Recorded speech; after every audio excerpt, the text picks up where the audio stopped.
Boa noite. Olá, boa noite. Supremo manda soltar ex-ministro Paulo Bernardo e mais 7 suspeitos de receberem propinas no empréstimo consignado de servidores. Comissão do impeachment no Senado termina de ouvir as 40 testemunhas de defesa de Dilma. Ex-ministro José Dirceu, que já é condenado a mais de 20 anos na Operação Lava Jato, se torna réu em um novo processo. E senadores aprovam aumento para servidores do Judiciário e do Ministério Público da União. E você acompanha essas e outras notícias daqui a um minuto, após um rápido intervalo. O que a gente quer ser? Mais focado. Mais forte. Mais certeiro. Sabe o que a gente é? A gente é um time. Time Petrobras. Onde a gente vai chegar? Longe. Muito longe. E aí, vamos juntos? Somos todos Brasil. O time Petrobras é feito de muita garra e da sua torcida. Tudo anda cada vez mais rápido. O tempo, as pessoas, as tecnologias. No coração de todas essas transformações, existe um caminho que pode mudar a sua vida. Pós-graduação Casper Libero. 4 cursos que vão acelerar a sua carreira, atualizar os seus conhecimentos e fazer você ser notado no meio de tanto movimento. Pós-graduação Casper Libero. Paixão por comunicação. Nesta quarta, tem um convite para você. a noite convida Eduardo Suplicy a subir no busão e curtir uma degustação de vinhos. Você não ficou um pouquinho assim, como se diz, um pouco alta, não? Eu fiquei um pouquinho alegre, né? Eu também estou mais alegre. A noite convida, nesta quarta, 10h30 da noite.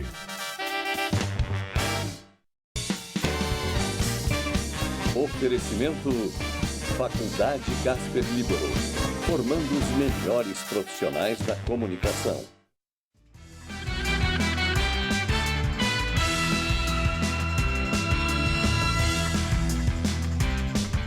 A Prefeitura de São Paulo inaugurou hoje na região central 2 das 4 tendas prometidas para abrigar moradores de rua durante o frio. As 2 tendas têm capacidade cada uma para 50 pessoas. Uma fica no Vale do Anhangabaú, no centro da cidade, e a outra aqui na Moca, na Zona Leste, onde na primeira noite 28 pessoas procuraram o atendimento. O espaço oferece jantar assim que os moradores de rua entram no local às 6 da tarde e também um café da manhã ao amanhecer. Os interessados podem trazer suas carroças e animais de estimação. O Jackson veio da Bahia há 16 anos. Ele conta que as drogas, principalmente o crack, o levaram à situação de rua. Primeiro foi a maconha, depois passei para cocaína, depois para o crack. E o crack que foi que me afundou mesmo. Comecei a vender meus bagulho, vendi meu carro. Ele se separou da esposa com quem teve um filho e a tenda vai ser o endereço dele esta noite. Uma iniciativa bacana porque tá ajudando um pouco a população de rua aí, que não é fácil, né? Tá levando um vento na cara, chuva, né? As tendas provisórias foram uma promessa do prefeito Fernando Haddad, do PT, após as mortes de 5 moradores de rua contabilizadas pela Pastoral do Povo de Rua no início do mês. De acordo com a prefeitura, as outras tendas, de um total de 4, serão montadas de acordo com a demanda, já que, de acordo com a administração municipal, atualmente existem 1.000 vagas ociosas nos 80 abrigos fixos e em outros 15 provisórios que já existem em São Paulo. Envolvidos em esquema de corrupção depõem na CPI do Teatro Municipal de São Paulo. Os vereadores integrantes da comissão da Câmara Municipal ouviram o ex-diretor do teatro, José Luiz Herência, e William Naked, ex-diretor artístico da Fundação Teatro Municipal. Os depoimentos foram prestados a portas fechadas. Os 2 principais envolvidos foram convocados a depor na CPI. Os depoimentos aconteceram a portas fechadas. William Naked, que não compareceu no último depoimento e que hoje ia se manter em silêncio, voltou atrás e decidiu falar. Segundo integrantes da CPI, Naked afirmou que as ordens partiam inicialmente do então secretário de Cultura da cidade de São Paulo e ex-ministro da Cultura, Juca Ferreira. Mas quando interrogado sobre o dinheiro que mantinha sob sua responsabilidade e era desviado para José Luiz Herência, ele se manteve calado. O relator da CPI, o vereador Alfredo Cavalcante, não quis comentar as declarações de Naked, que se negou a falar com os jornalistas. Ele trouxe muitas informações que acrescentam a CPI. E que nós vamos ouvir de mais pessoas que estão sendo convocadas para poder apurar informações que foram trazidas por ele hoje aqui, acrescentar algumas informações, para que a gente possa chegar no final da CPI com um relatório bem feito e apontando com propostas, inclusive de mudança na gestão do Teatro Municipal. José Luiz Herência, ex-diretor do Teatro Municipal, também depôs a portas fechadas e pediu que os agentes públicos que deverão prestar depoimentos à CPI também assumam seus erros. Eu assumi meus erros e espero com isso ter contribuído para os trabalhos dessa comissão. Espero que todos os agentes públicos que também erraram façam a mesma coisa e venham aqui cumprir o seu papel. Diante do que o depoente nos solicitou, eu vou me reservar os direitos de esclarecer depois que levantarmos todos os detalhes com as novas pessoas que vão depor aqui na comissão. Herência e Naked são investigados pelo Ministério Público e pela Controladoria Geral do município, que descobriram um rombo nas contas do teatro, estimado em 18 milhões de reais, fruto de contratos superfaturados. Herência, que teve os bens bloqueados pela Justiça, fechou acordo de delação premiada, confessou os crimes e acusou Naked de participar do esquema. O maestro John Nestlin, diretor artístico do Teatro Municipal, também deverá depor na CPI. Herência afirmou na delação que Nestlin pode ter sido beneficiado pela seleção de agentes responsáveis pela contratação de artistas no exterior. Outro suposto participante do esquema seria o secretário de comunicação da prefeitura, Núncio Biguglio Filho. Segundo Herência, Núncio teria se empenhado pessoalmente para que fosse firmado o contrato milionário para a apresentação de um grupo espanhol em São Paulo, que acabou sendo cancelada. Em nota, a Prefeitura afirma que são infundadas as denúncias apresentadas à CPI da Câmara Municipal. De acordo com o texto, José Luiz Herência foi demitido do cargo, a princípio, por incompetência. Ainda segundo a Prefeitura, a Controladoria Geral do município e o Ministério Público provaram que Herência é um notório corrupto que, no afã de ter sua pena reduzida, vem tentando confundir a opinião pública sobre quem de fato o denunciou. Em nota, John Nestlin afirma que se colocou à disposição do Ministério Público e que ele nunca teve nenhuma participação nos malfeitos praticados na direção da Fundação Teatro Municipal. O ministro Dias Toffoli do Supremo Tribunal Federal revogou hoje a prisão de Paulo Bernardo, ex-ministro dos governos Lula e Dilma.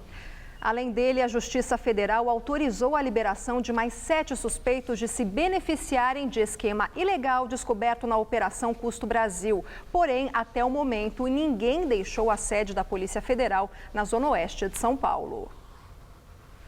No despacho, o ministro Dias Toffoli diz que houve flagrante constrangimento ilegal na prisão do ex-ministro.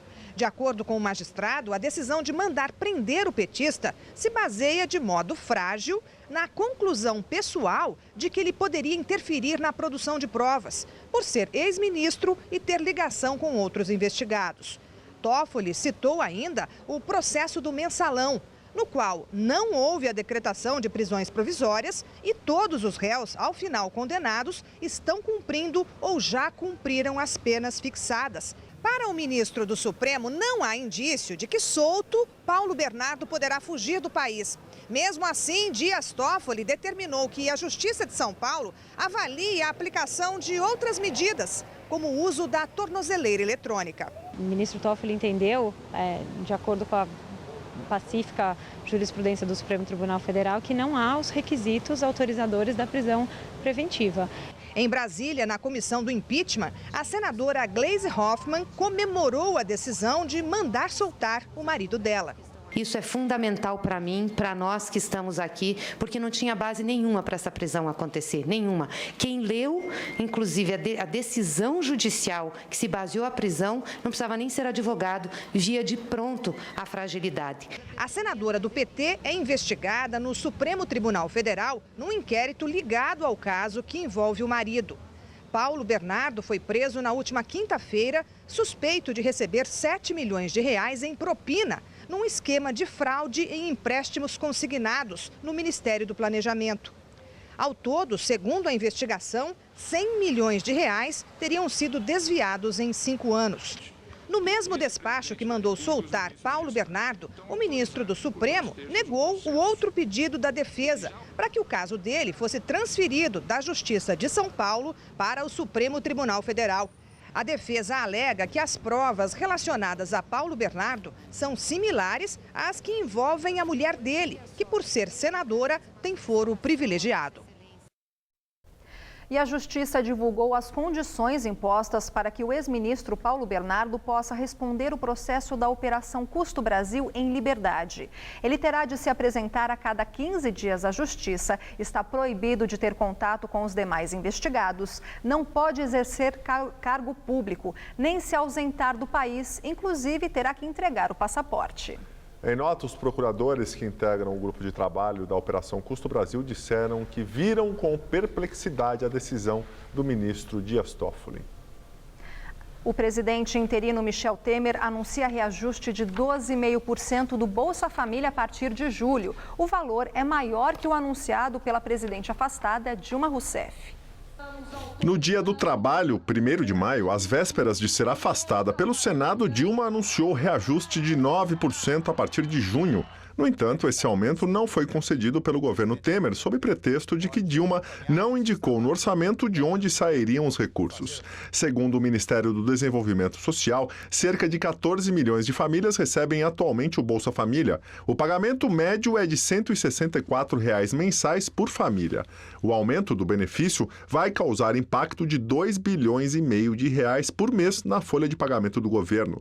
Em seu discurso, Temer disse que não desmoraliza o passado e que o que deu certo no governo anterior será mantido e aprimorado. Nós temos uma concepção cívica, uma concepção administrativa, que é revelar os programas que deram certo devem continuar. Temer demonstrou confiança na superação da crise. A fraternidade é uma coisa fundamental para os brasileiros.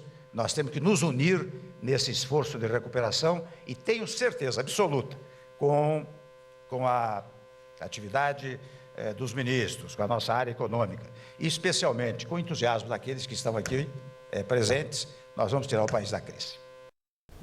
O juiz Sérgio Moro aceitou denúncia contra o ex-ministro José Dirceu, que agora é réu numa nova ação penal da Operação Lava Jato. O petista, o ex-diretor da Petrobras, Renato Duque, e mais 5 pessoas vão responder pelos crimes de corrupção e lavagem de dinheiro.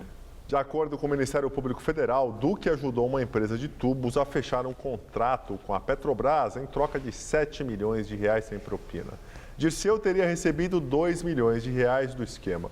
Dirceu e Duque já foram condenados na Lava Jato a mais de 20 anos de prisão cada um. Eles cumprem pena no Paraná. Comissão do impeachment ouve as 4 últimas testemunhas de defesa da presidente afastada Dilma Rousseff.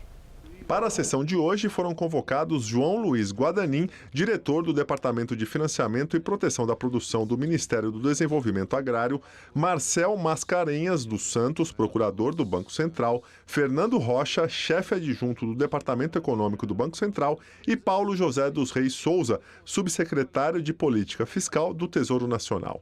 A senadora Vanessa Graziotin, do PCdoB, e o presidente da comissão bateram boca.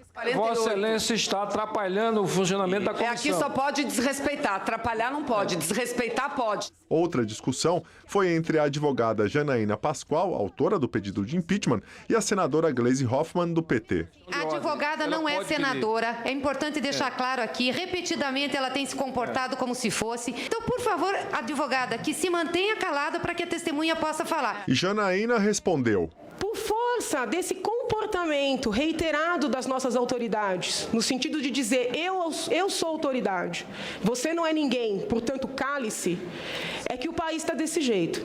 Essa fase de depoimentos de testemunhas da petista começou há 15 dias. Ao todo, Dilma convocou 40 nomes para defendê-la, entre os ouvidos técnicos dos ministérios e ex-ministros. Agora, os próximos dias serão usados pelos membros da comissão para a análise do parecer apresentado na perícia feita por técnicos do Senado. O relatório apontou a responsabilidade de Dilma na edição de decretos de crédito extra, sem autorização do Congresso. No entanto, sobre as pedaladas fiscais, o documento diz que não identificou a atuação direta da petista. Esses 2 itens embasaram o pedido de impeachment. Dilma poderá ser ouvida na próxima quarta-feira, dia 6. Ela não é obrigada a comparecer e pode ser representada pelo advogado e ex-ministro José Eduardo Cardoso. A previsão é que o julgamento final no plenário do Senado só ocorra depois do dia 21 de agosto, após os Jogos Olímpicos no Rio de Janeiro. E o presidente do Senado, Renan Calheiros, do PMDB, se reuniu por quase 2 horas com a presidente afastada Dilma Rousseff. Ele disse que Dilma está triste, mas aguerrida com relação ao impeachment e que o encontro aconteceu a pedido de Dilma no Palácio da Alvorada. Renan também afirmou ele explicou também que para Dilma que as próximas etapas do processo no Senado e que ela não falou de expectativas sobre a decisão final dos senadores. E agora vamos ao comentário de política com Bob Fernandes. A correia de transmissão da política é o discurso. Discurso nos palanques, encontros, discurso nas mídias, onde se constrói ou se desconstrói, como mostram os exemplos do hoje e do ontem. Bolsonaro agora é réu no Supremo, acusado de incentivo ao estupro. Por ora, mudou o tom do discurso do deputado, que já defendeu nova ditadura e morte de uns 30 mil. Discursa Bolsonaro agora. Apelo humildemente aos ministros do Supremo, fecha aspas. Há um ano, num restaurante, Danilo Amaral debochou do ex-ministro Padilha e do programa Mais Médicos. Danilo, então, discursou: nós, otários, etc. Agora Danilo está nas páginas policiais, citado na delação da família Machado, como sócio de empresa que teria recebido 30 milhões no Petrolão. Por décadas, PT e seus líderes discursaram contra a roubalheira do PMDB, PSDB e em favor da ética. Quanto à ética, deu no que deu. Nascida na farsa do discurso anticorrupção, a ditadura cairia marcada pela violência e pela corrupção. Combatente contra a ditadura, do MDB nasceria o PMDB de tanta corrupção e tantas temeridades. Discurso contra os ladrões do PMDB embalaram a dissidência que se transformaria no PSDB, partido que compraria a reeleição. Júlio Plácido, sócio da J2A Eventos, manifestante recente, discursava em posts, pregava o assassinato de Haddad, Lula e chamava Dilma de vaca. Plácido agora é acusado no escândalo da Lei Rouanet. Nos anos 70, um livro panfleto se tornaria clássico nos enfrentamentos, inescapáveis em tempos de ditaduras. O panfleto vasculhava o discurso dos personagens de Disney e chamava-se Para Ler o Pato Donald. Diante desses discursos do hoje, talvez seja a hora da paródia Para Ler o Pato e os Patos. Boa noite. O Senado aprovou hoje um reajuste salarial de até 41,47% para os servidores do Judiciário e de 12% para analistas e técnicos do Ministério Público da União. Agora, os textos seguem para a sanção presidencial. O impacto nas contas do governo somente neste ano é de quase 2 bilhões de reais. Carro de universitário que foi morto após perseguição de policiais e guardas civis foi alvo de mais de 40 tiros. A informação é do jornal Folha de São Paulo. Na reportagem, o jornal afirma que ouviu mais de 15 testemunhas no local do crime e que elas relataram os disparos de mais de 40 tiros. No entanto, o boletim de ocorrência traz o relato de 7 tiros da GCM e 8 de PMs. De acordo com a ouvidoria da polícia, o número de disparos chama a atenção e há indícios de execução. Os agentes também alegaram que Júlio César Alves Espinosa disparou e que havia um pó branco no carro, versão contestada pela família. De acordo com o pai do universitário, ele teria fugido da abordagem policial porque o carro acumulava multas de trânsito e o jovem não queria ter o veículo apreendido. Júlio, que não tinha passagem pela polícia, morreu ontem no hospital. A família decidiu doar os órgãos. Em depoimento, adolescentes que estavam com um menino de 11 anos morto por guardas civis metropolitanos dizem que não estavam armados. De acordo com Ariel de Castro Alves, que é membro do Conselho Estadual dos Direitos da Criança, os adolescentes prestaram depoimento no Departamento de Homicídios. Eles confessaram que furtaram um veículo perseguido pelos guardas civis, mas negaram que tivessem armas e que tenham atirado. De acordo com Ariel, os adolescentes contaram que se assustaram com os disparos feitos pelos guardas e decidiram abandonar o carro. O caso aconteceu no domingo em Cidade Tiradentes, na Zona Leste. Um tiro disparado pelos guardas matou o menino Valdique Gabriel, de apenas 11 anos, que estava no banco de trás do veículo. A prefeitura, que é responsável pela Guarda Civil, disse que a ação dos GCMs foi completamente equivocada e que eles já foram afastados. Desemprego fecha o trimestre encerrado em maio em 11,2%. De acordo com o IBGE, de março a maio, o Brasil tinha 11.400.000 desempregados. A taxa é a mesma do trimestre encerrado em abril e, novamente, é a maior da série histórica da pesquisa, iniciada em 2012. E agora vamos ao comentário de economia com Vinícius Torres Freire. As primeiras pesquisas de opinião mostram que a avaliação positiva do governo de Michel Temer anda quase tão baixa quanto as do governo de Dilma Rousseff. O pessimismo econômico diminuiu um pouquinho, mas ainda não há otimismo. Não dá para ser mesmo otimista com um aumento de 40% no número de desempregados. De onde veio a queda recente do pessimismo? Talvez um sinal de que estejamos chegando perto do fundo do poço. Da esperança de que a mudança de governo poderia fazer alguma diferença. Só que não fez ainda, nem poderia ter feito. O governo parece velho, mas tem apenas um mês e meio.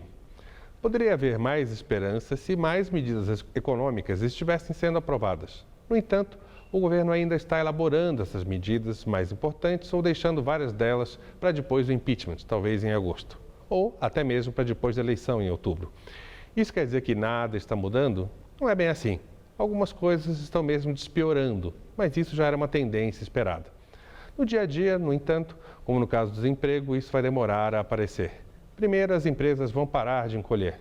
Como tem muita capacidade de produção sem uso, ociosa, vão começar a produzir sem investir. E, a princípio, sem empregar mais, recorrendo a horas extras, talvez. Melhora mesmo, se tudo der certo e o governo também, a gente começa a sentir um pouquinho lá pelo final do ano. Boa noite. Justiça Federal do Rio de Janeiro aceita o pedido de recuperação judicial da empresa de telefonia Oi. A empresa fez o pedido após declarar ter dívidas de mais de 65 bilhões de reais. A Oi é a maior operadora em telefonia fixa do país e a quarta em telefonia móvel, com cerca de 7 milhões de clientes. E agora um destaque internacional. Autoridades turcas atualizam o número de vítimas do atentado no aeroporto internacional de Istambul. Agora, são 42 mortos confirmados e mais de 200 feridos. 36 mortos já foram identificados. São 23 turcos e 13 estrangeiros. Familiares das vítimas se aglomeram no aeroporto. Os mortos identificados até agora eram da Arábia Saudita, Iraque, China, Jordânia, Tunísia, Uzbequistão, Irã e Ucrânia. O Itamaraty afirmou não ter registro de brasileiros entre os mortos ou feridos. Cerca de 130 pessoas permanecem internadas em hospitais de Istambul. Hoje foi decretado Dia Nacional de Luto na Turquia. O ataque aconteceu ontem à noite. 3 suspeitos abriram fogo com fuzis perto do raio-x que fica na entrada do aeroporto. Eles chegaram a trocar tiros com a polícia e depois se explodiram. O aeroporto ficou 5 horas fechado. Até agora, nenhum grupo reivindicou o atentado. O primeiro-ministro da Turquia, Binali Yildirim, que se reuniu com o presidente Recep Erdogan e com comandantes militares, afirmou que informações preliminares apontam o Estado Islâmico como autor do atentado. Nos últimos meses, a Turquia foi alvo de vários ataques, muitos deles reivindicados pelo grupo terrorista, que tem sido combatido por forças turcas. Os Estados Unidos ofereceram ajuda nas investigações. O aeroporto Atatürk é o terceiro mais movimentado da Europa. Bem, nós ficamos por aqui. A edição de hoje pode ser vista no site do Jornal da Gazeta. Boa noite para você também, Gabriel. Tchau, Lu, até amanhã. Muito obrigado pela companhia. Tenham uma boa noite e fiquem agora com a Noite Convida com Paula Vilhena. A gente se vê amanhã. Até lá.